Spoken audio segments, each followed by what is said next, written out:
You see this right here. This has single-handedly changed the way the Pokemon TCG will be played moving forward. And if you don't react right now, you will lose games. Let me explain how. The European International Championships was just last weekend, and it was the first Western Scarlet Violet TCG event. Not only that, but it was the biggest international of all time, so best believe all eyes were on this event. And if you're a Lugia player, there are some changes you need to make right now. You see, the winning deck was an Arceus, Miraidon, Alolan, Vulpix deck. And let me tell you now, Lugia players, this deck is going to give you big problems. You see, Miraidon's Skyscraper ability makes it immune to Pokemon that have any special energy attached. This means this one card can 1v1 your whole deck. Scary, huh? But don't worry, you do have some counterplay available. You see, if we were to turn our eyes to the Surabaya Regional in Indonesia, we already have the answer. A 1-1 single strike Urshifu VMAX line. You see, Gmax 1 blow does upwards of 270 damage, while going through all effects on your opponent's active Pokemon. This means you can now blow through Miraidon VMAXs with ease. This, however, does take up 2 slots in an otherwise pretty tight deck list, and will most likely knock on your consistency a little bit more. But I do honestly think it is now a necessity, because I see Arc Miraidon becoming a thing that you will run into now, so do yourself a favour and pop in the Urshifu VMAX. Another deck that became a focal point now is Goodra VSTAR. I feel as if for a lot of people this was their secret deck for EUIC, and it ended up doing very well, with 25 in day 2, making it the 3rd most successful deck. And again, this deck can be difficult for a lot of other decks to deal with, since Rolling Iron does 200 damage and then reduces damage by 80 next turn. This means you are providing a solid offensive option and becoming a real tanky deck. And that's not to mention Moisture Star, which completely heals off the Goodra. Man, Goodra can stick around for a long time. And quite honestly, there are some decks that just can't deal with it, like Arceus, Lost Box and Miraidon for example.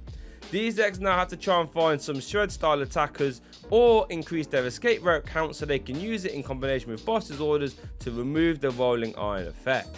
Life isn't all good for Goodra players though, since that Arc Miraidon deck that we mentioned earlier comes in to ruin the party with you as well, since that 1-1 Alolan Vulpix V-Star line can really prove difficult for you to deal with, since its Snow Mirage attack can effectively 1v1 your whole deck, since not only does it go through the Rolling Iron effect, meaning it does its normal damage, but then it also makes itself immune to any Pokemon that has an ability next turn. And Goodra decks tend not to have many other attacking options apart from the Goodra, maybe a Cramorant or 2, but that has an ability too, meaning currently you have no way to hit an Alolan Vulpix. So Goodra players, you need to find a way to deal with that too. Maybe Path to the Peak could be the best option here. Honestly, I'm not 100% sure, but I'll leave it to you clever people to work out. Speaking of this annoying Vulpix V-Star, this also puts in work against Gardevoir too, as we saw in the final how currently Gardevoir doesn't have many outs to Snow Mirage. The only one it really does have reliably is the Memory Skip Rolts, since it can stop the Vulpix from using the attack, therefore allowing the Gardevoir player to hit it next turn with any attacker it likes. However, this isn't quite good enough, as it does leave some counterplay for the Arceus player, as they can switch twice or anything like this. So in an ideal world, Gardevoir players now need to find a basic attacker to deal with Vulpix V-Star. However, the pool doesn't seem that great for you to pick from, looking like Mimikyu EX might be the best option, since you can load it up and use its second attack to remove the Vulpix from play. But it does need a lot of energy to do this, and it's fairly useless everywhere else due to its real low HP. You could also look at using this Drifloon of all things, since it can swing quite hard. Although you might want to remember this Drifloon for the next format, it's going to be quite good. I've even seen some talks of people using Golurk V, since you can de-evolve the Vulpix with its attack, which is pretty neat. But in order to actually secure a KO, you will need to run a Choice Belt or any other damage modifier. Could be quite fun though. Man, this Arc Miraidon deck is really annoying, huh? I'm starting to see how it won. Although, if you are now a new budding Arc Miraidon player, I would actually consider removing the Vulpix line completely. You see, it was really good when no one was prepared for it, when Gardevoir, Goodra and all those other decks had 0 outs for it. Now that Miraidon is a deck and everyone is aware of the Alolan and Vulpix line, all these decks, if they're sensible, should now be playing outs to Vulpix, making it much less useful as time goes forward. So to be honest, I would consider removing it completely and going with max consistency with Duraludons, if I'm honest. But don't get it twisted, Vulpix can still be absolutely game winning in the right scenarios. If you are a Miraidon player, we actually have some new additions for your deck too, Cramomatic. Rob Kimbrell made top 8 with his Miraidon list, which actually featured 3 Cramomatics. Actually a card we haven't seen played outside of Mew terribly often, and I actually asked him why he played them. And in his own words, the Crams were incredibly helpful for grabbing one-offs like Echoing Horn and Rope in the late game when you have already used your Forest Seal Stone. And hey, it worked extremely well for him since he got a top 8 placement. I feel as if Miraidon was a deck a lot of people had kind of written off coming into EUIC, and maybe these Crams are just what the deck needed to get over that sort of early to mid or maybe even late game inconsistency issues. But after that, we're going back to Lugia players now, and since the cat is out the bag with Sander Wojciech's deck being streamed, if you're a Lugia player now, I'm starting to think switching cards have become a non-negotiable, because Sander will look to lock up any Luminions or Punkaboos in the active with Mawile, and basically make it so he can just keep doing this loop over and over and over again until you deck out and he doesn't. So in order to help alleviate that, we're going to have to start looking at cards like Fuisode Girl or maybe even Thornton.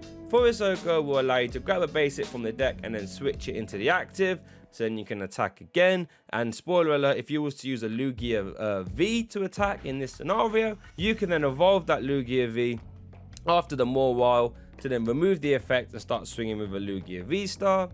Or you can use Thornton in a similar effect too, and this might actually help you in other matchups, letting you spring another Tyranitar or Stonejourner out of nowhere. I quite like this one. Escape ropes can also work, but I'm not really the biggest fan of them since they can be really hard to find in a pinch because you're not playing any searching cards like Irida. So give it some thought. So yeah, that seems like all the tips and adaptations I think decks should be making on the back of EUIC. Now don't get it twisted, you can just run some of these deck lists straight from EUIC for your local league challenges and cups, but I do think if you want to put yourself in the best position to sort of get those Ws and start earning that championship points or just getting some wins under your belt, then I do think some changes will be necessary, because you have to start thinking about how people will play their decks in reaction to EUIC, and then you have to play yours accordingly as well. And that's all the fun about metagaming, baby. Let's go. If you want to buy or build any of these decks mentioned here today, why don't you check out the video sponsor Pokédex, link in the description, where you can order a fully built deck, exactly what you want, to be dispatched and received as early as the next working day. And use the code BERTS PTCG to get yourself a little money off too.